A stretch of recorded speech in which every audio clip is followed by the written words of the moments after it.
जय हिंद दोस्तों, स्वागत है आपका हमारे एक नए वीडियो में। दोस्तों फाइनली बहुत सारे छात्रों का इंतजार फिर से समाप्त हो चुका है और अभी अभी एक और पार्ट पैनल 1 जून से जारी हो चुका है, जिसमें बहुत सारे छात्र ऐसे हैं जो डीवी करा के मेडिकल करा के अपने पैनल पार्ट का वेट करें। तो फाइनली उन छात्रों का इंतजार समाप्त हो चुका है और यहाँ पे अभी अभी एक और पैनल पार्ट छात्रों के लिए जारी हो चुका है।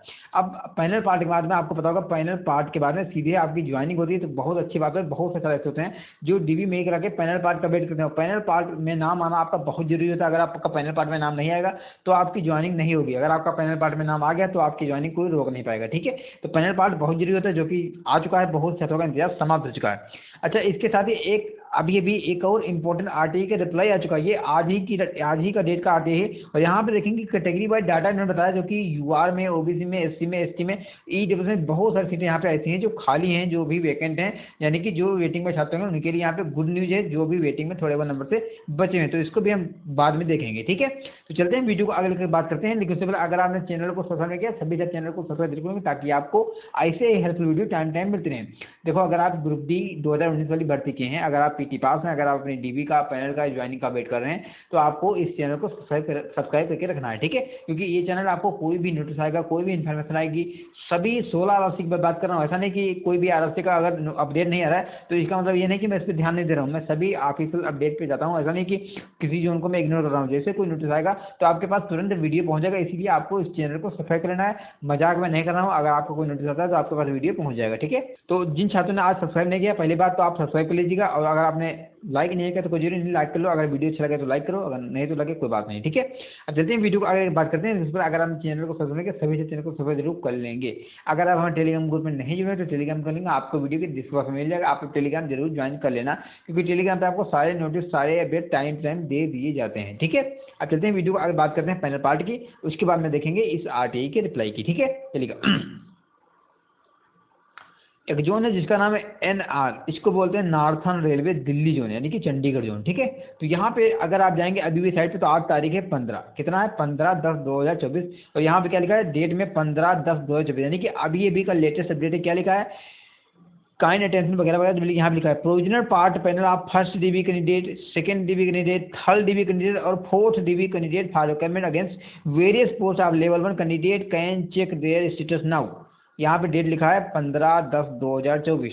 आपको पता होगा एनआर जोन है कि दिल्ली जोन में अभी तक 4 डीबी कनेक्ट हो चुकी हैं, चौथी डीबी भी कनेक्ट हुई है कुछ ही दिनों पहले। ठीक है, और यहाँ पे फर्स्ट डीबी के कुछ छात्र होंगे जो कहेंगे पेंडिंग वाले होंगे, सेकंड डीबी के कुछ छात्र होंगे जो टेम्परेरी एडमिट किए होंगे वगैरह वगैरह कारण से पेंडिंग में होंगे, थर्ड डीबी के कुछ छात्र होंगे जो कहेंगे पेंडिंग में, उनका भी नाम इसमें आ गया है।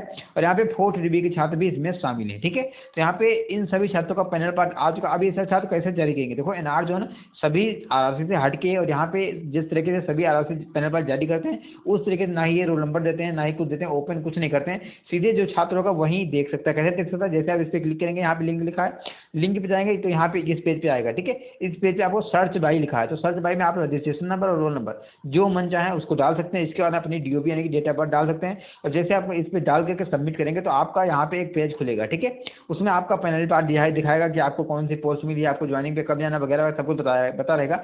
और यहाँ पे अगर आपका कुछ इशू रहेगा तो वो भी नोट में लिखा रहेगा कि आपका इस कारण की वजह से अभी पैनल पार्ट में नाम नहीं है, बाद के दिन में आपका पैनल पार्ट में नाम आएगा, या फिर जो भी कारण लिखा हो आप उसको अच्छे तरीके से रीड करिएगा। ठीक है, तो यहाँ पे अच्छी बात यह है कि इन्होंने जब ये पैनल पार्ट जारी करते हैं तो उसमें ज्वाइनिंग डेट भी लिख देते हैं कि आपको 30 दिन में रिपोर्ट करना है। ठीक है, जो कि एनआर जोन की बहुत अच्छी खासियत है कि यहाँ पे ज्वाइनिंग बहुत जल्द छात्र की होती है। मतलब पैनल पार्ट आया उसी में लिख देते हैं कि 30 दिन में आपको रिपोर्ट करना है। ठीक है, बाकी आप लोग अपने हिसाब से देख लीजिएगा कि आपका इसमें नाम आया है नहीं। अगर नहीं आया तो अगले पैनल का वेट करिएगा। अगर पैनल में कुछ इशू है तो उसके लिए आप लोग मुझे बताइएगा कि क्या इशू रहा है, इसके लिए आपको क्या करना होगा, मैं वहाँ पे बताऊंगा। ठीक है, अब चलते हैं बात करते हैं इंपॉर्टेंट आरटीआई की रिप्लाई, जो कि 1 जोन से आया हुआ है, देखिएगा।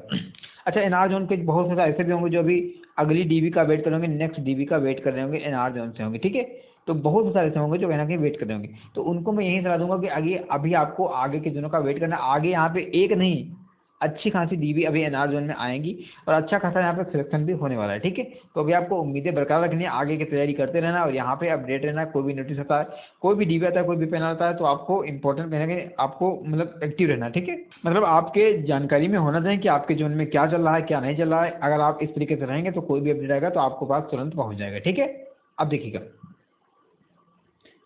एक जोन है जिसका नाम है SR यानी कि साउथर्न रेलवे चेन्नई जोन। यहाँ पे देखेंगे लिखा है साउथर्न रेलवे चेन्नई जोन और यहाँ पे लिखा है 19/9/2024, ठीक है। तो यहाँ पे देखेंगे तो क्वेश्चन छात्र ने जो सवाल पूछे थे, यहाँ पे पहला सवाल था question number 1, how many candidate are between 61.26 से लेकर के 64.62 के बीच में कितने छात्र हैं, ऐसा इन्होंने पूछा है।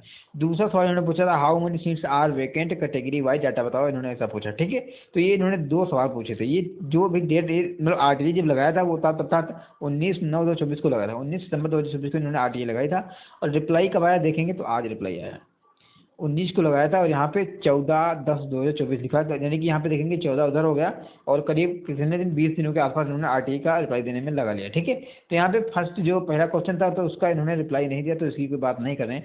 लेकिन यहाँ पे जो सेकंड रिप्लाई देखिएगा, लिखा number of vacancy remaining after panel 6, यानी कि आपको पता होगा कि यहाँ पे जब लास्ट पैनल आया वो 6 पैनल आया है, ठीक है।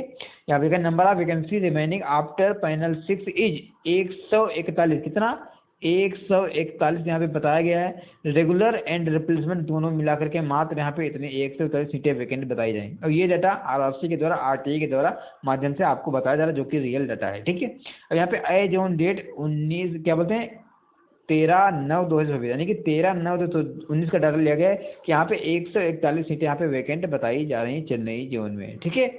जिसमें उन्होंने क्या बताया, जिसमें बताया है UR में 41 सीटें वैकेंट हैं, SC में 22 सीटें वैकेंट है, ST में 18 सीटें वैकेंट है, OBC में 49 सीटें वैकेंट है और EWS में अभी भी 11 सीटें वैकेंट बताई जा रही, जो कि अच्छी खबर है, कम नहीं है, ठीक है। ये भी डाटा कम नहीं है जो कि यहाँ पे दिख रहा है। UR में 41 सीटों का मतलब है करीब अच्छा खासा नंबर यहाँ पे डिक्रीज होगा।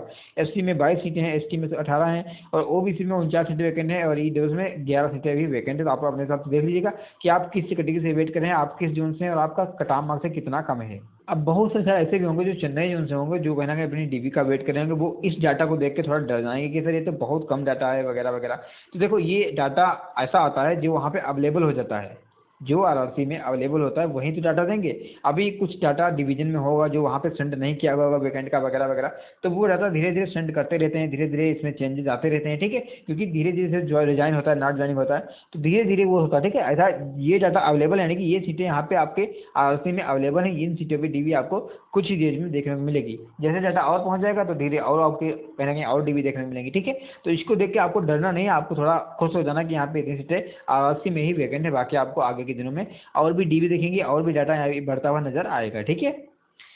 तो आज की वीडियो में इतना ही। वीडियो अच्छा लगा वीडियो को लाइक कीजिएगा, चैनल को सब्सक्राइब कीजिएगा। आप लोग बताइएगा आप किस जोन से हैं, किस RRC से हैं और आपका कट ऑफ मार्क्स से कितना कम है। देखो बहुत से सर ऐसे होते हैं जो ये बोलते हैं कि सर मेरा इस कैटेगरी से है और इतना कम है, तो ये सही बात है। लेकिन अगर आप बताएंगे हमारा इस कैटेगरी से है, हमारा इतना मार्क्स है, तो हम कैसे बताएंगे कि यहाँ पे कितना कट ऑफ लगा है वगैरह वगैरह। तो आपको पूरा डिटेल में बताना होता है, तब कि मैं वहाँ जाके ताकि मैं वहाँ पे अच्छे से रिप्लाई कर पाऊँ, ठीक है। तो आज की वीडियो में इतना ही। वीडियो अच्छा लगा वीडियो को लाइक कीजिएगा, चैनल सब्सक्राइब कीजिएगा। मिलते हैं इस वीडियो में, bye bye, good night, take care.